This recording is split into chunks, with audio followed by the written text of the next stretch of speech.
Online દવા વેચાણના વિરોધમાં 20 મેના રોજ દેશવ્યાપી બંધનું એલાન.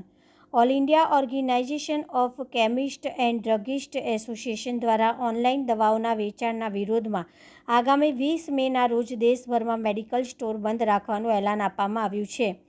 ઓનલાઈન ફાર્મસીના વધતા પ્રભાવ સામે કેમિસ્ટ સંગઠનો દ્વારા લાંબા સમયથી વિરોધ વ્યક્ત કરવામાં આવી રહ્યો છે. જોકે Vadodara chemist and druggist association આ બંધમાં જોડાશે નહીં તેવી જાહેરાત કરવામાં આવી છે. એસોસિએશનના પ્રમુખ મનીષ પટેલે સ્પષ્ટ કહ્યું હતું કે તેઓ કેન્દ્રીય સંગઠનના વિરોધમાં નથી, પરંતુ વારંવાર બંધ થતા સમસ્યાઓનો કોઈ ઉકેલ આવતો નથી. તેમણે જણાવ્યું કે ઓનલાઈન ફાર્મસી મુદ્દે તેઓ ખુદ કોર્ટમાં કાનૂની લડત લડી રહ્યા છે અને આ મામલે કોર્ટ મારફતે જ યોગ્ય નિવેડો આવી શકે તેમ છે. સાથે તેમણે અન્ય સંગઠનોને પણ કાનૂની માર્ગ અપનાવવાની સંયુક્ત રીતે લડત ચલાવવાની અપીલ કરી હતી.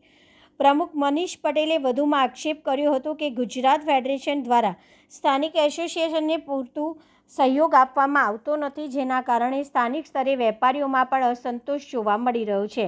હવે 20 મેના રોજ જાહેર કરાયેલા દેશવ્યાપી બંધને કેટલો પ્રતિસાદ મળે છે અને ઓનલાઈન ફાર્મસી મુદ્દે આગળ શું નિર્ણય આવે છે તેના પર સૌની નજર રહેશે.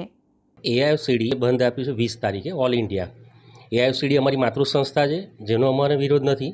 અમારી માતૃસંસ્થા દરેક કેમિસ્ટો માટે એમના વેપારના હિત માટે કામ કરતી રહી છે. સવાલ છે ફેડરેશન, અમારું ગુજરાત સ્ટેટ. જીએસટી 2.0 જ્યારે અમલીકરણ અત્યારે થયું ત્યારે અમારા 35,000 થી 40,000 રિટેલ કેમિસ્ટ આઉટલેટ છે, જેની અંદર એવરેજ સ્ટોક જો 10 લાખ રૂપિયા પણ ગણીએ અને એમાંથી અમને 6.25% નુકસાન ગયું હતું. તો રિટેલ કેમિસ્ટોને ઓછામાં ઓછું 220 કરોડ રૂપિયાનું નુકસાન આ જીએસટી 2.0ની અંદર અમે ભોગવ્યું છે, જેની અંદર ફેડરેશન તરફથી પણ અમને કોઈ સહકાર એ રીતે મળ્યો નથી, કંપની તરફથી પણ અમને આ નુકસાનીનું વળતર મળ્યું નથી. સેકન્ડ થિંગ એવી છે કે જેટલા પણ મેડકાર્ટ હોય, એપોલો હોય, ઇનહાઉસ ફાર્મસી જે મેડિકલ હોસ્પિટલની અંદર, આ બધા બંધમાં જોડાવાના નહીં હોય. એટલે અમારો અત્યારે માંડ 40-50% શેર રહ્યો છે રોડ સાઈડ જે કેમિસ્ટો છે.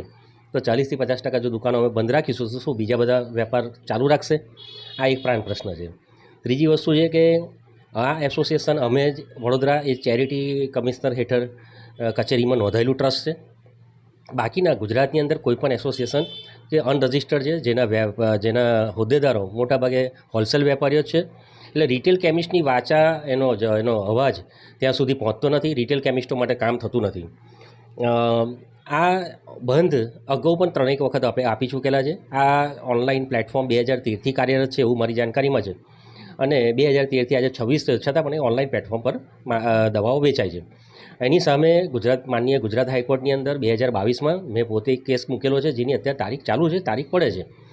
તો આ બંધની સાથે સાથે આવા કેસની અંદર એ લોકો સહભાગી થાય ફેડરેશન અને એક પાર્ટી તરીકે મારી જોડે જોડાય તો એ વધારે સારું કહેવાશે. આ સિવાય જે અમારા રિટેલને લગતા ઘણા પ્રશ્નો છે, જો આ બધા પ્રશ્નોને આવરી લેતા હોય તો અમે એક દિવસ નહીં, અમે અઠવાડિયા માટે બંધ પણ આપવા માટે તૈયાર છે. પણ અમારા રિટેલના કેમિસ્ટને આવરી લેતા તમામ પ્રશ્નોનો નિકાલ થવો જોઈએ અથવા એના પર કંઈક કાર્યવાહી થવી જોઈએ. કાર્યવાહીના અમે મીંડું છે. રિટેલ કેમિસ્ટ સતત આજે રીબાતો જાય છે, જેનો સર્વાઈવ થવું અઘરું છે. અને અત્યારે ગુજરાત રાજ્યમાં કેટલાય રિટેલ સ્ટોર અત્યારે નવા ખુલતા જાય છે, જેની સામે જૂના બંધ થતા ગયા છે. અમારા અસ્તિત્વનો સવાલ છે. એટલે અમારા પ્રાણ પ્રશ્નો બધા બહુ છે.